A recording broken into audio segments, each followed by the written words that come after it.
All right, so first of all, if you're easily offended, you should probably leave right now because, whatever. The thing I love about Hack in the Box is basically they don't give a shit, which is fantastic. You can actually talk your mind. So it talks about software security in general, and for the large part, it's about the myths of software security, the things that actually aren't true, which hopefully you can figure out.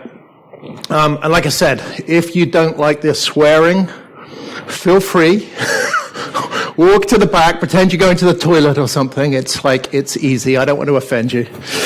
And now I've said that, if anyone gets up off their chair and goes out, you know that they're not going to the toilet, right? So it's all going to be fine. And by the way, if you shuffle on your chair as well, don't feel free about going to the toilet. So here's what the talk is. It's the use of the word fuck, right? The subtle art of not giving a fuck, basically, about a lot of security stuff. If you get old like me, you suddenly realize that all the things that people told you when you were young, spend time with your family, all of that stuff, don't bother with people and things that don't matter, don't follow the crowd, find your own way. It's all freaking true, right? You suddenly realize when you get old that it's all true. But of course, when you're young, you just completely ignore it, right? You just, oh yeah, I know that's true, and eventually it'll come to me. But what I learned about software security, and I wish someone had told me at the beginning of my career, was that it's also true in application security in your career. So hopefully I'll show you a bunch of things that, frankly, you shouldn't give a fuck about. And in not giving a fuck about those things, you can hopefully give a fuck about the things that matter. Because there are an awful lot of things that matter that people can't focus on. My journey around that started about 20 years ago when I was running software security at Charles Schwab. Charles Schwab, for you who don't know it, massive financial services company in the US. I think we had $3 trillion under assets at the time, and 8 million people. And I was working on I was running software security, working on a whole bunch of really important things. So things like trying to figure out how to do single sign-on across all the companies that we acquired. Like we had 8 million users, but I think I had about 45 million accounts, right? Trying to figure out how to secure all these things. Like a bunch of really important things. And then all of a sudden, we basically had a couple of people that came to us, and the CIO came running down, like, you're responsible for all this stuff, right? And there was basically a couple of people that were threatening to go to the newspaper. And they basically said, you got a vulnerability, we're going to go talk to the newspapers about it, unless you go do something serious. So poor me, I basically had 2 data centers in Phoenix, dark fiber running across these damn things, trying to figure out how to secure all these things when the mainframe rolled over and all this sort of like really important stuff. Had to stop what I was doing and go figure out this problem. Well, guess what the problem was? It was basically one guy who claimed that he had found a cross-site scripting problem and magically was selling a web application firewall. And told us that what we should do is investigate his web application firewall so that we understood things, and if we didn't do that, he was basically going to go to the press. Second person that was complained was his brother. That was literally it. And so I learned the lesson pretty early on, but you don't have to worry about an awful lot of things. But it took me time to go figure out how to investigate it. So I came to the conclusion there's a bunch of village idiots that sit out there, sadly, in the security industry. And if you want to know about people that are village idiots, here's the first slide of it. It's fine. I'm a dual citizen. I'm an American citizen as well, so I can take the piss out of ourselves. But he's a pretty famous cybersecurity guy, if you didn't actually know. He is. No, I swear, he is. He claims he is. Look at him. Putin and I discussed an impenetrable cybersecurity force, which was classic. We won't make jokes about his little hands and all of that sort of stuff. But the best response to that was WikiLeaks. He put this up, which was absolute fucking genius. Like, why don't you have us do it? I got all your data anyway. We'll figure out how to go secure it. So again, cybersecurity people are a weird bunch, right? This stuff's been going on for a long, long time. Back in the 50s, the doctors, the tobacco industry used to lobby for people and tell you smoking was great, right? There were different brands, like our brand is better for your lungs, right? This shit is not new around how people have done all this shit. There's probably some German people in here. There might be some German people who are losing their hair. I don't know. I'll try not to offend you if you are. But this was advertised as the best hair loss shampoo for a long, long time, which was absolutely crazy. Around the rest of the world, a lot of it's been banned now for them saying that. they have to say it's performance shampoo, because there is zero proof that caffeine helps your hair stay. Which makes sense, right? Who's going to pour a cup of coffee over their head in the morning and get the same thing for free? No one. Absolutely ridiculous. And the same thing's pervasive. Like, this thing's 99% effective, right, at producing dandruff. Well, look at the fine lines down here, which says that, based on an internal survey in Malaysia of 100 people. They gave their own staff, 100 people, a set of Selsun, and basically 99 of them said that it's very good at reducing dandruff. I'd hate to be the other fucking one who I suspect got fired. But I don't know. Go figure it out. And this is the same thing you see across the security industry. So I don't want to pick on these guys particularly. I suspect there's someone from the conference here, and I'm sorry. But unless I pick on some specific people, you're basically saying, it's also bullshit, right? You're giving generalities. So my promise is I'm going to give this talk a bunch of times. I'll pick on different companies each time, but these are easy targets. Like, first one when you go Google them. So on their homepage, they talk about winning all these great security awards, right? So you think, oh, legitimate. Like, these guys produce an awesome security tool. Well, dig under the hood a little bit. Like, these are the two main ones that they talk about. DevOps tool. They won this DevOps security tool and the DevOps and the Security Excellence Awards. You see these things all over the place, right? Let's delve down into this thing. Here's the DevOps success criteria. That thing is created by a marketing company. The whole thing is made up by a marketing company. The people that run it, look, the sales guy for events and marketing. And this is an award that if you win it, you basically get to buy a package which allows you to go promote the fact that you've won it. Like, can you imagine winning the premiership and you go up to collect your trophy and you have to give them a check to buy the trophy? Like, it's farcical. It is absolutely farcical of how it works. And you'll see that cybersecurity or the DevOps security award type things all over the place. Like, one of the people on the committee is the guy who does the content for the marketing company. And like, I don't want to really go there on religion, but the other guy's from the Church of fucking England. I don't know about the Church of England. Like, I get they're trying to recruit young people into the Church of England. Someone got the religious joke there. But like, honestly, not particularly great DevOps people to go be selecting the best DevOps tools, right? That's under the surface. The headline that you see is they won the Cybersecurity Excellence Awards. Go look at this one. You can pay to promote your nomination. What actually that means is you get to nominate yourself for an award. And if you nominate yourself for an award, you can also then pay for a premium award, which has the odds of increasing your odds for a win. Like, that's the fucking definition of a racket. Like, literally, that's how they took down Al Capone in America. Like, seriously, it's fucking bullshit. So that's what you got in the industry. And it affects everyone. Like, if you notice back on that previous slide, look who the sponsors of this thing are. VMware. So VMware paid this money. Somewhere on the slide it says, look, $1,900, like trivial for VMware. Absolute bucket. Drop in the bucket. They probably paid it on a corp card. And then guess what? VMware strikes gold magically. Fucking awesome. $1,900 to go strike gold and use it in all your marketing events. It's absolute and utter rubbish. And to top it all, and I've finished railing on these guys, but like these guys also claim about this, like they are the most accurate web app scanner in the world. Very, very low false positive rate, all of these things, produce a massive page about it. The thing that they're talking about, the code, the framework for testing, it hasn't been updated for 9 years. It's when PHP was the big cool thing, right? It's fucking ridiculous. So this is the shit that happens underneath the hood, right? And you need to be aware of it. So again, the whole point of telling you this is like there's a bunch of stuff that you don't have to give a fuck about. And a lot of it is this type of stuff. If you're interested, this guy has produced the most amazing book. This guy's called Lauren Bossett, and he wrote a book called The Leprechauns of Software Engineering, which he debunks all of these different myths. He covers everything from the 100x engineer, all of these cost of fixing bugs, all of this stuff. And he goes back and he figures out the evidence, and he's absolutely brilliant.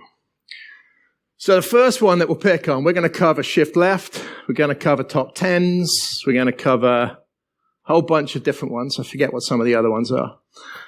But we'll cover these. He's got about 15 of them in the book. I could go through about 20 of them. I think we'll do about 5 now.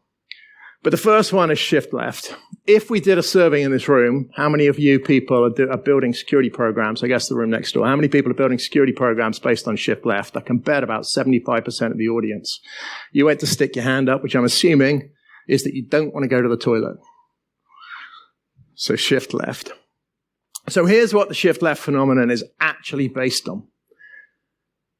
What you'll see is every company, I think this is Sneak, claiming that the cost of fixing bugs, it's 100x, fine. So you go push it back to the developer to go fix it. You even see people like Forrester, of course, claim that it's 200% saving. Forrester's a pay-to-play organization, same as Gartner, by the way. You pay them to say what you want to go do. So they are absolutely ridiculous. You see people like NIST, US National Institute of Standards, go talk about this thing and go push all of this stuff. And then you go see other vendors. This is a guy at Grammatech, go completely bastardize the thing. Then instead of it being 100x, it's like, oh, it's 640%. It's a hockey stick growth curve of how you do this. So the evidence is presented, right, of why you should go figure out how to do shift left. Guess what? It's bullshit. There is no evidence whatsoever that all of these things are based on that thing's true. So that guy, Lawrence, went and started looking at this. Most of this stems back from a guy called Capers and Jones, and they did a book, 1997, in which they referenced this study. And they wrote this, the cost of addressing bug, as you can see, $16,000 or $25. Well, who wouldn't want to spend $25 instead of spending $16,000 on fixing a bug? But what they reference is an IBM study, which did this. Here's the reality of that IBM study. It probably never existed. No one can actually find the data on it. All they can find is a bunch of references to it that were really, really old. You did not build software the way you do today 45 fucking years ago. It is ridiculous. Like in 1967, like when was the Linux kernel? Like, I don't know, like way before all of this sort of stuff. So all of that stuff around shift left, all the marketing to do with it, and then all of the fallout of people going and producing shift left programs, developer first and all this stuff, is based on a myth. Quite literally based on a myth. And this was the guy, this is Capers Jones, you can see his thing. Anyone English here? There's probably a few English people. Like he's probably a magician. This is a guy called Paul Daniels, who's the magician. This is how he did it. Right? No one trusts Paul Daniels in the UK. He's an absolute douchebag. But whatever. A man who eats sausages in front of the press with his wife. Like, I don't know. Go figure. So what should you give a fuck about? Well, around the whole shift left. The reality is no one actually knows because there's been no credible studies on it. There have absolutely been studies. They tend to have been funded by the guys who are building security tools. And magically, they also come up with the same conclusion. But there's been nothing that's been credible done on it, at least nothing that I know about it. But the things to think about is that we now live in a CI/CD world, right? And that's fundamentally changed everything. So you've now got a choke point, a checkpoint, where all the code goes through and you run all your tests, right? The maximum amount of automation goes through that thing. It's probably logical that that's had a pretty damn good effect on reducing the cost of these things. And sticking security testing in CI/CD is probably a good idea. But again, there's been no credible studies for it. We've also got a whole bunch of observability in the DevOps movement now. We can see what's happening in production. So what a lot of people in DevOps, if you don't already know, they basically push stuff into production. You observe what happens and you go figure out how to focus on the things that are actually happening in the meaningful world. The vast majority of companies' repos are never pushed into production. But people are scanning them all and trying to figure out how to go reduce all the issues with them.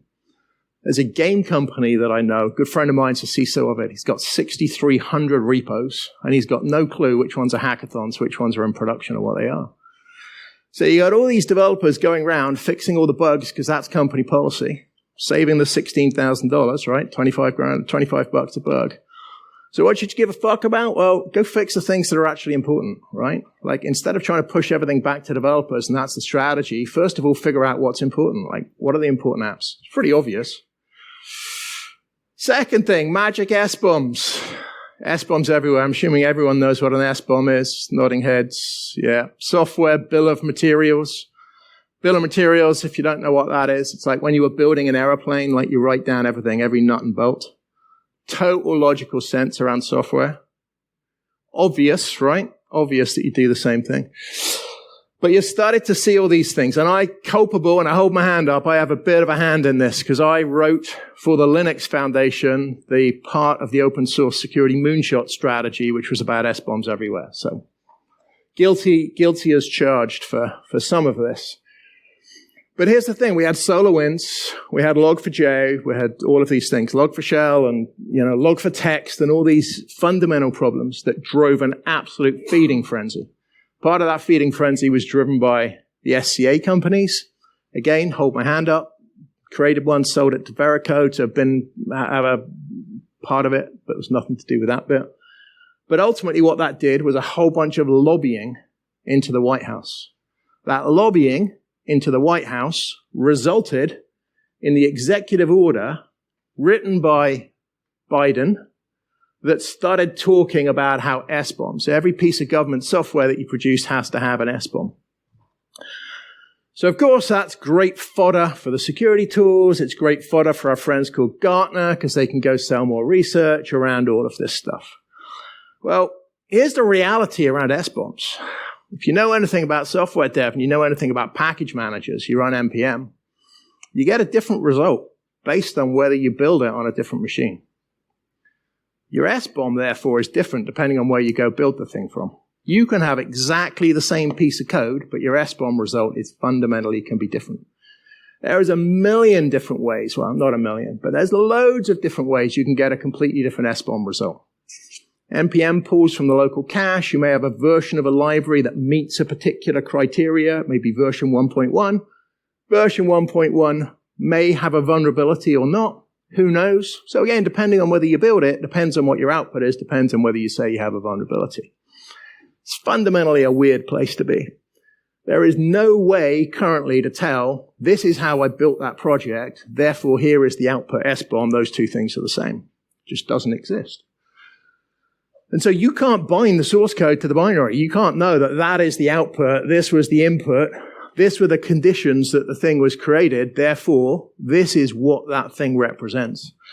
And it's even worse. You can basically create your own thing. It's like creating a doctor's certificate and rocking up to your health insurance and going, here's the state of my health. Like, it's literally that simple. So S-bombs fundamentally have a massive problem. And of course, most of these software packages just run everything as root anyway. Like if you want to get an NPM module, you just post build hook, go replace the modules. So what you can actually do, there's loads of ways to fake this. You can actually go generate your S-bomb, then have one of those libraries basically call back and replace the whole thing with vulnerable libraries. Like there's so many ways that you could do it. Hopefully someone's creating and capture the flag things of how to go break all that stuff because it's Swiss cheese. So what should you give a fuck about? Well, you should give a fuck about how trying to get build provenance working. Because until we have build provenance, and then until we have code provenance, we just ain't gonna be able to put any trust in these whole S-bomb things, despite the frenzy. So there is a bunch of work being funded by big tech to go try and get code provenance and build provenance into the build packages. Microsoft bought NPM, which is fantastic, but we've still got Maven and all of these other things. Surprise, surprise, no PHP. Whatever. Funny little story about PHP, sidebar. I shouldn't get sidebarred, but I was lucky enough to get invited to the Linux kernel dinner. 20 years of the Linux kernel. Around the table was 10 of us or so. Linus created the L in the LAMP stack. Brian Bellendorf, who created A for the Apache stack. Wim, who created M for the MySQL. And the joke after a few bottles of wine is the P's not here, and that's a fucking great job. But anyway, not that I hate PHP, but deserve what you get if you use it. There is an open source project, the only thing I'll pimp that's working on that we've been creating, but you'll see that coming out soon. So that's S-bombs, magic S-bombs. Don't give a fuck about them right now, but you will have to give a fuck. But there are some things that you should give a fuck about building build provenance. Salsa is another thing that came out of Google, which is complicated to implement, but you can start signing artifacts. CVEs, everyone knows about CVEs, magic CVEs. So if you want to know the truth about CVEs, and probably most people do, is that when you submit a CVE to the thing, they don't validate anything. Like, you just submit the damn thing, right? And it gets registered as a CVE. The NVD, National Vulnerability Database, that take the CVD entries that create that funded by, I think it's funded by NIST, which ultimately funded by the US government, which most people consider the authority of vendor issues, also doesn't validate it at all. They basically check it for grammar, it's like, and they admit it, like, which is crazy. CVE system, we're trying to figure out how to scale stuff. CVE was originally created when you had a few software vendors, the Microsoft building browsers and things. Now you got millions of developers creating things, loads and loads of tech softwares creating things. So they created a thing called the CVE numbering authority. The idea was to create a distributed way of doing it. So I'm Atlassian. I register Atlassian as being the namespace. Any vulnerability that comes in about Atlassian, I get to go reserve, get to go check, all of that great stuff. What the vendors basically do is they go hide their issues through it. So you, as the vendor, Atlassian, I'm not saying Atlassian do this, but actually we're trying to think who to pick on. Pivotal. No, not Pivotal. The people who make Spring Source, it is Pivotal, I think, isn't it? Pivotal do this a lot of the time. Like, vulnerability comes in, they basically go mark it as being reserved. And what that does is give them a whole bunch of time until the thing becomes public. They then go magically fix it. But it's not about responsible disclosure. The other part about this is that CVEs fundamentally don't matter. We did a bunch of work funded by US intelligence, not US government, and when I was at a company called SourceClear. And we basically built a giant, great big database. I think we spoke about this actually in Hack in the Box Singapore 7 or 8 years ago. And what we did is we basically looked at vulnerabilities that we knew about, patterns that we knew about, similarity, people that copied code, all of that type of stuff. And there were 8,000, I think, CVEs at the time, and we basically predicted there's 245,000 of them that were at the time. So the amount of CVEs that are public is absolutely and utterly trivial. Which ones do you think people exploit in the wild? It's probably not the one the scanners find in the CVEs, hint, hint, right? So, you know, probably not a good thing to go check. And then everyone's favorite person, right? I mean, this thing's managed by the US government, like fundamentally the CVE system, all of that stuff is funded by the DHS, Department of Homeland Security. And not everyone's trusting of the US government these days, right? I don't know. There's probably some US people in here. I'm one. Actually, I'm British, but I have an American passport, just to be clear. Probably shouldn't say that, but anyway. A favorite person? The man who no one trusts with his little hands, drinking his little water. I don't think anyone's actually figured out why he does that yet, do they? But I think it's so he diverts from his little hands, but then he becomes like a dinosaur, which is really fucking weird. But anyway, so a lot of people don't trust that system anyway, and ultimately, like, you know, you could argue if you wanted to not find a bunch of vulnerabilities because Assange and Vault 9 was taken out by the CIA and all the hidden little things, may not necessarily be a good idea. And to prove they're a bunch of bullshit, here's my favorite one. Like, this CVE is a legitimate CVE that came out in 2022. Read the bottom line first. If you play on YouTube the Rhythm Nation music video, an old, uncertain, random set of hard drives from approximately 2005, so you got no clue what they are, will stop working. Fucking brilliant. Like, that is a genuine CVE. It's hard to get your head around, right, how that stuff happens, and there's loads of them. So what should you give a fuck about around this? Well, CVEs, in my opinion, you shouldn't give a fuck about. Like, it's just a big smoke screen. You'll find a lot of security tools, of course, will tell you, but if someone ships you CVE-free software, it's completely meaningless. Like, fundamentally, you can't trust the S-bomb, and the amount of CVEs just goes out of date totally. So you shouldn't give a fuck about it. The people at Google are investing massive amounts of money in trying to fix the problem. It's a big problem to go fix. They've created this big distributed vulnerability database where the research engineers are going through this, trying to validate these issues, right? Trying to figure out, are they real or not? And that's osv.dev, I think it is. That's the URL. And then they're creating another thing called deps.dev, which basically gives you all the information about the libraries. So there are people trying to fix that problem, but CVEs is a smokescreen for sure. Next one. Everyone's seen the shampoo ads. We had the Alpecin one, right? There's probably someone who used Alpecin in the conference. I bet there is. So most of this stuff is complete bullshit, as you see. It's created by marketing droids, right? So here's another one. McKinsey, reputable research company, right, who go produce things like this. $2 trillion market opportunity for cybersecurity. It's fantastic. I can't remember how much venture capital has been piled into it, but it's just ridiculous amounts of money. Go drill underneath the article. Again, created by this guy called Steve Morgan of the Cybersecurity Almanac. Sounds pretty legit, right? So that's how the survey comes. So a lot of people are investing money in that. Well, here's our friend Steve Morgan. He's basically a journalist who, if you look back to his LinkedIn preview, is actually a salesman.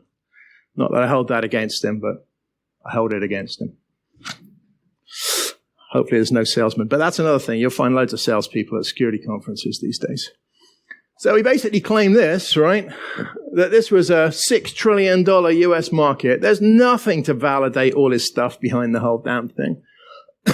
And then you find people like Cisco pick this thing up. They start talking as the keynote at RSA about the fact of how big the market is. And of course, magically, all the things that are outdated that are found by the magic survey, Cisco have a product for and they're going to sell you.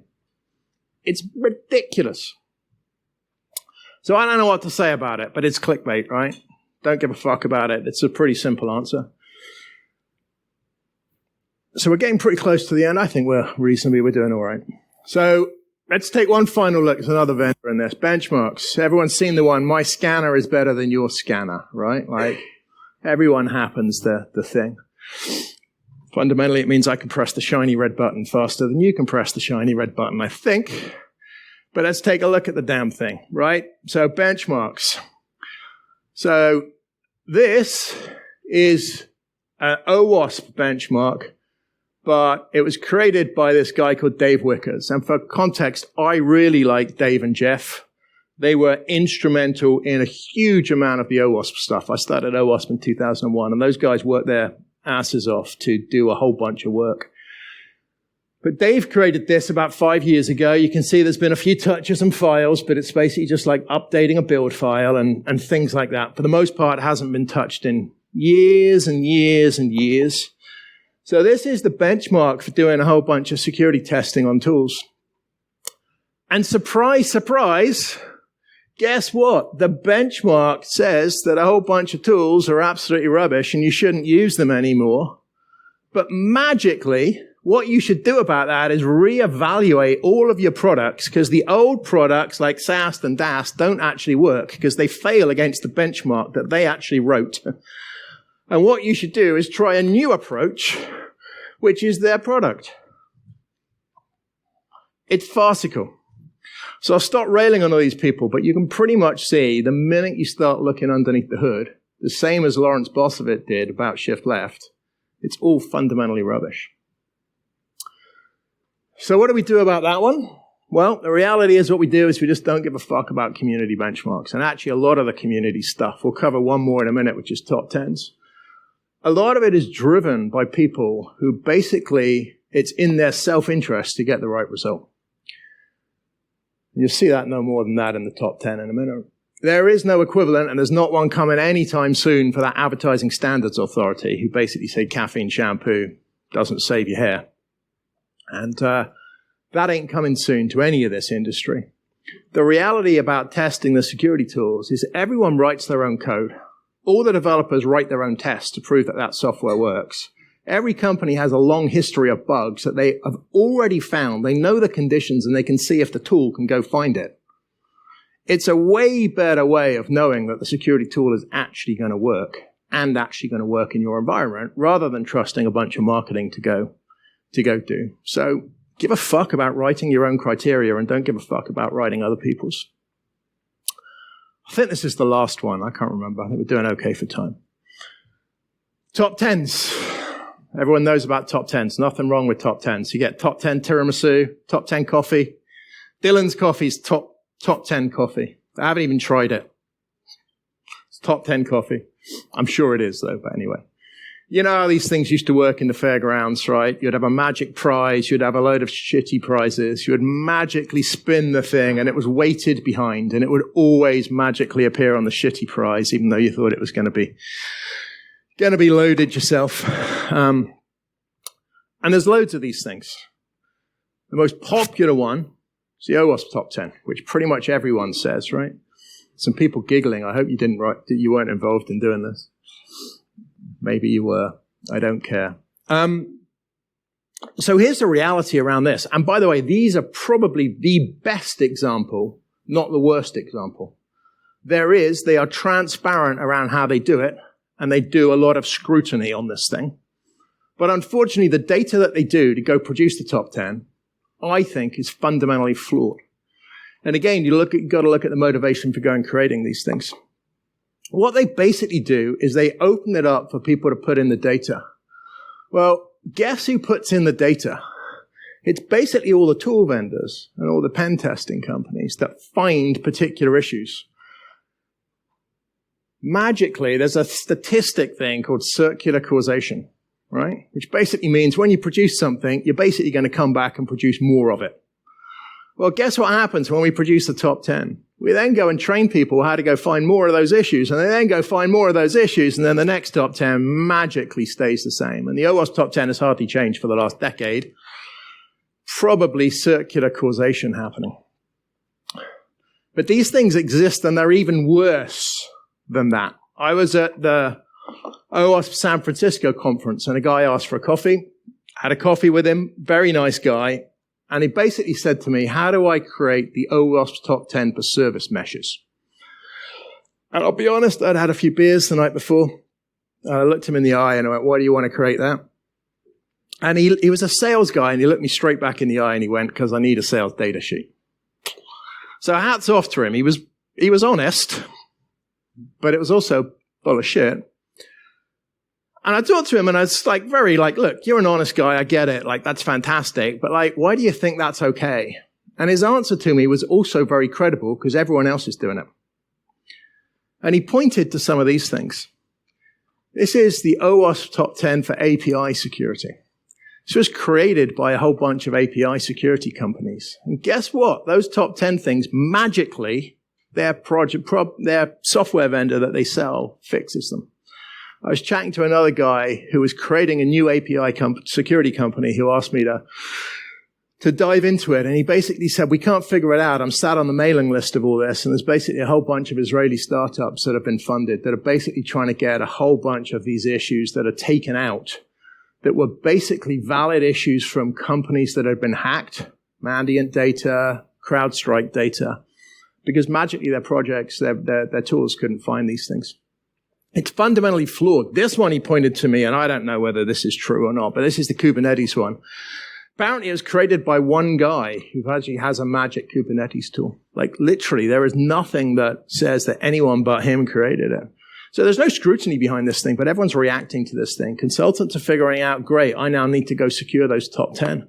When you come back to the OWASP top 10, there is a global company with about 140,000 developers who take every developer out for 2 days of training on the OWASP top 10. Can you imagine how much money that costs? It's unfreaking believable. And they're basically training them on a bunch of stuff that probably is not the most important thing to figure out how to go secure.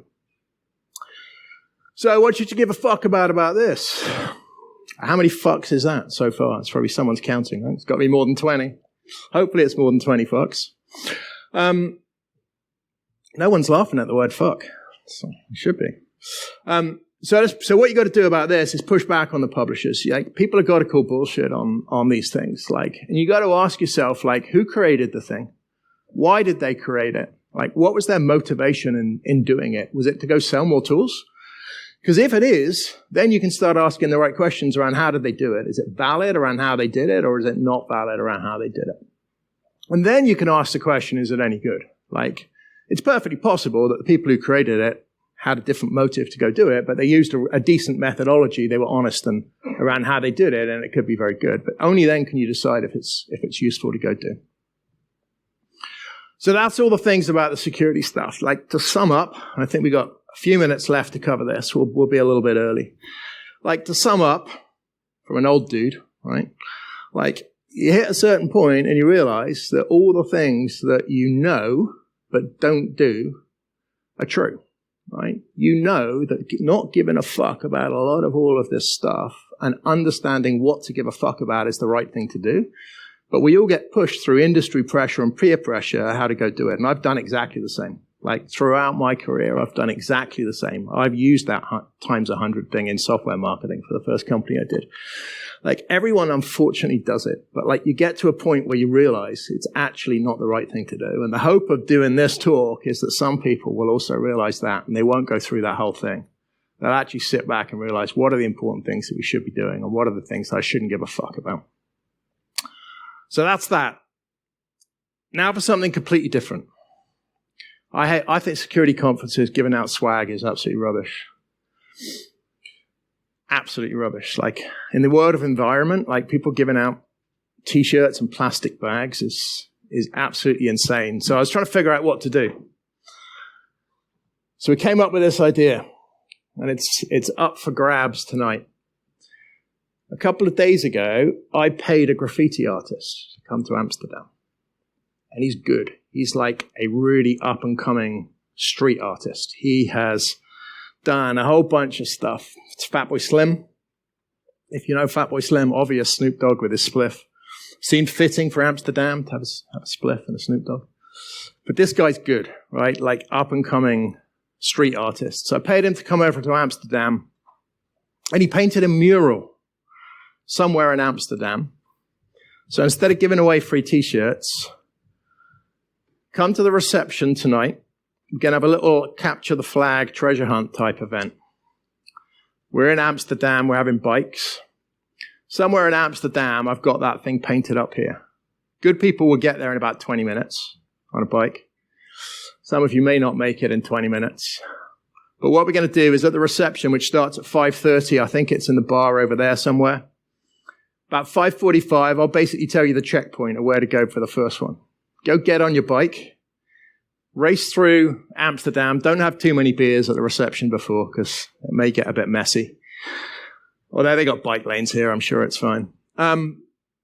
Race to the first one. Take a selfie of yourself and the bike at the first one. It's going to prove that you didn't get in an Uber. I suppose it won't prove it that you didn't get in an Uber.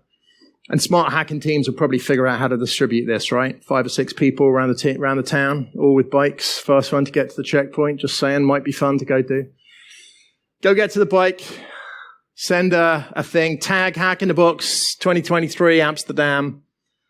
I will send you and tag Crash AppSec in it as well, which is my Twitter. We'll then DM you a clue once you're there at the checkpoint where the mural is. It'll be within about, I don't know, a couple of 100 meters.